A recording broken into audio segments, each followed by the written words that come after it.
I will walk at liberty, for I seek thy precepts. Psalms 119 verse 45 explain.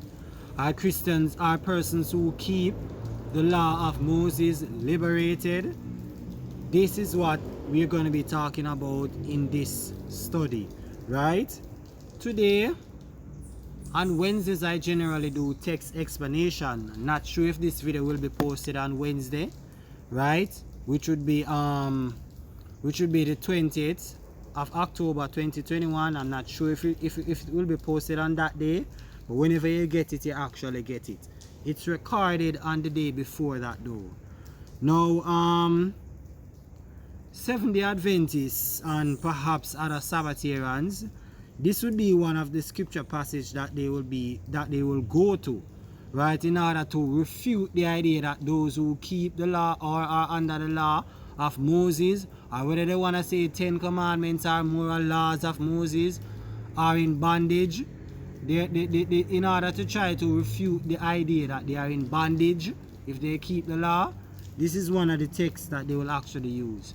Now, you would have seen me done videos before talking about the 10 commandments or the law being bondage, right? You can find it in my playlist section on the law and the covenants. I'll put the title of the video on the screen.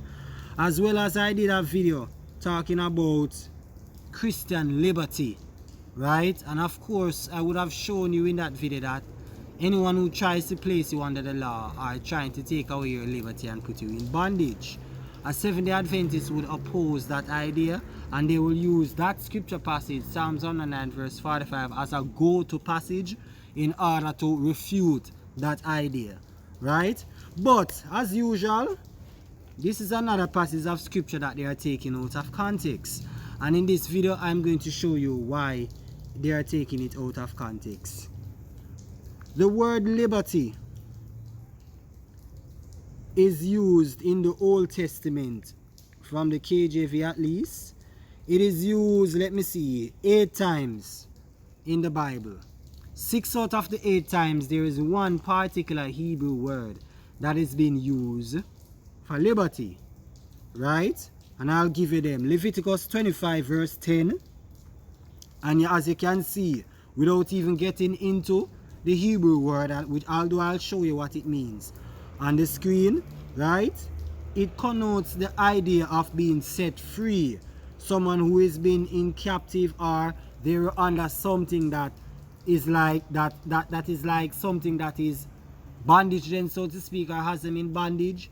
This word liberty gives the idea of being set free from that captivity or set free from bondage.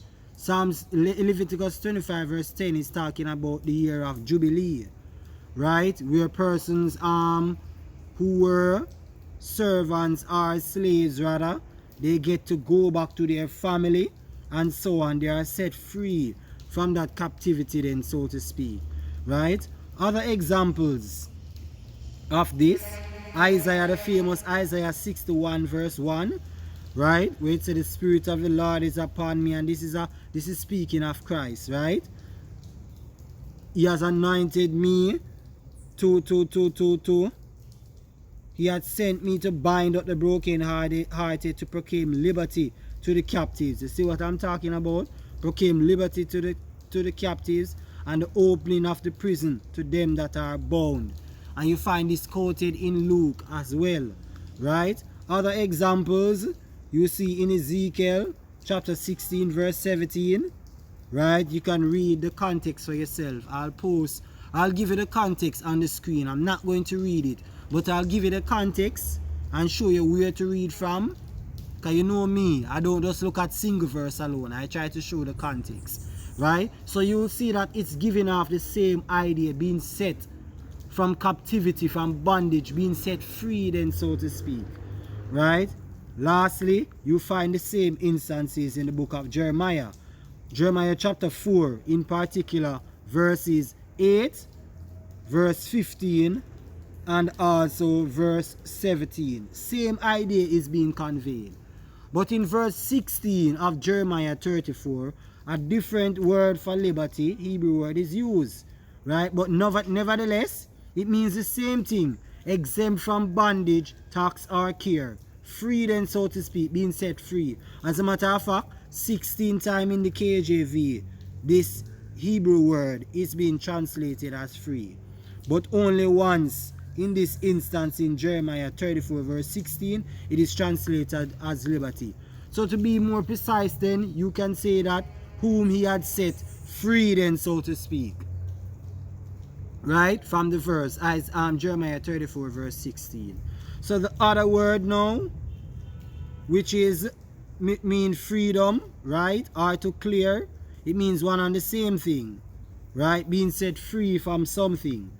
But when we look at this verse now in the book of Psalms, the word liberty here, the definition in and of itself, when you look at the Hebrew word, nothing in it suggests anything about setting free or being in freedom, being free from bondage, nothing of the sort. The word itself is translated 8 times as large in the KJV, 5 times as broad, 3 times as proud, 3 times as wide, once as broader. Now, I'm not going to go through all of these usage for you for time's sake. I could probably go through it and so that you see how it is used, but for time's sake, I'm not going to do that. I don't think it will be necessary for this video, right? But only once is it translated. This word is translated as liberty in the KJV, right? Psalms 119 verse 45. If you look at other translation, right, such as, for instance, the ESV, it reads thus, and I shall walk in a wide place, for I have sought your precepts. The Amplified Version says, and I will walk at liberty and at ease, for I have sought and inquired for and desperately required your precepts. So I will walk at ease, or I will walk in a wide place, right? Because I have sought your precepts. Nothing in it that says about freedom or being set free. To be fair to them, there is one translation that renders the text as freedom, and that is the NLT. I will walk in freedom, for I have devoted myself to your commandments. But if you ask me, that's a bad translation. Though I know that they will say that I am being biased, right? But I'm going to work with them, right, and show you that even if they want to say that it's talking about being set free or being free by keeping God's precept, it still doesn't help them by just doing a contextual study, right, in this verse. By taking it into context, you're going to see that it still doesn't help them, and why the ESV would be a better rendering of the text, right? Let's work with them. Let's look at the context. Start reading from verse 43. And take not the word of truth utterly out of my mouth, for I have hoped in thy judgments, right? So shall I keep thy law continually. And by the way, law mentioned of there is the Torah. All 613 laws, the laws of Moses, right? So shall I keep thy law continually, forever and ever. And here you see the word and being mentioned, and I will walk at liberty, right? I will walk at liberty, for I have seek thy precepts. So I shall keep thy law continually, forever and ever. And what else will I do? I will walk at liberty, for I have sought thy precepts. Right now, precepts, the Hebrew word means collectively for the law, right? And the law is all 613 laws of Moses. Now the word precepts, right, it's one and the same thing as saying the law. So whether you say the law, the Torah, or precepts, it's really the same thing, right? So by their own rule then, they are saying then that by their own rule, that if I keep the law of Moses, which is not only moral but ceremonial as well, I will walk at liberty, or I'll walk in freedom if I keep all 613 laws of Moses. And if that is the case, why don't they attempt to keep all 613 laws of Moses? Because in context, It is talking all 613 laws of Moses. Right, guys? It's not talking some of them. It's talking all 613 laws of Moses. So are you saying that we are set free? We are in freedom if we keep all 630 laws of Moses? You see, it doesn't matter what route the Seventh-day Adventist Church take. I always tell you guys about the law game. That is one of the things I talk about more often on my channel. When you understand their law game mechanism, and I have a video on that, you can check it out. My apologies, guys. You can check it out in my playlist section titled Law and the Covenants and Their Law Game. How they love to extract 10 commandments and moral laws whenever they see the word law being used. But more often than that, when the word law is talking about law, it's not talking one aspect of it, but the entire unit itself, which comprise civil, moral, ceremonial, and so forth.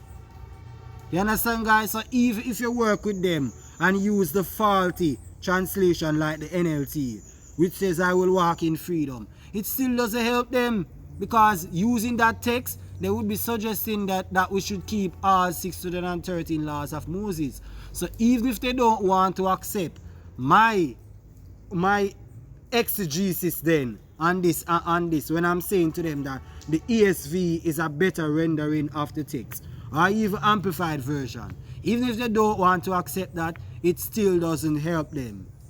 Therefore, reason alone should tell you that there is no way the text could be saying that you will walk in freedom if you keep all 613 laws of Moses, because it's talking all 613. It's not talking one set of them. Right? And then later on in the New Testament, you are going to say that it is bondage, contradicting yourself. It makes absolutely no sense whatsoever. And the Bible cannot contradict itself. Let me point to you J. Gill's commentary on this verse that you can read. I'm not going to read it out to you, but I'll post it in the comment section for you guys to check out. When you read it, you'll see that J. Gills is actually conveying basically the same thing that I'm saying to you. And how he brings it across, it reflects the translation of the ESV. Right? It more reflects the translation of the ESV. Right, guys? So there is no way that anyone who are under the law can be at liberty. No, you'll be in bondage. Why? Because you cannot keep all of it. And it requires you to keep all of it, not some of it, as what the Seventh-day Adventist Church will say. And a curse will be upon you if you cannot keep all of the law. And no one has it ever been recorded that anyone throughout history has ever kept all of the law of Moses. That's why it's bondage and can never be liberty. Right? So with that being said, I end this video. If you enjoyed it, you know what to do. Like, comment, subscribe, and share this video. Bye bye now.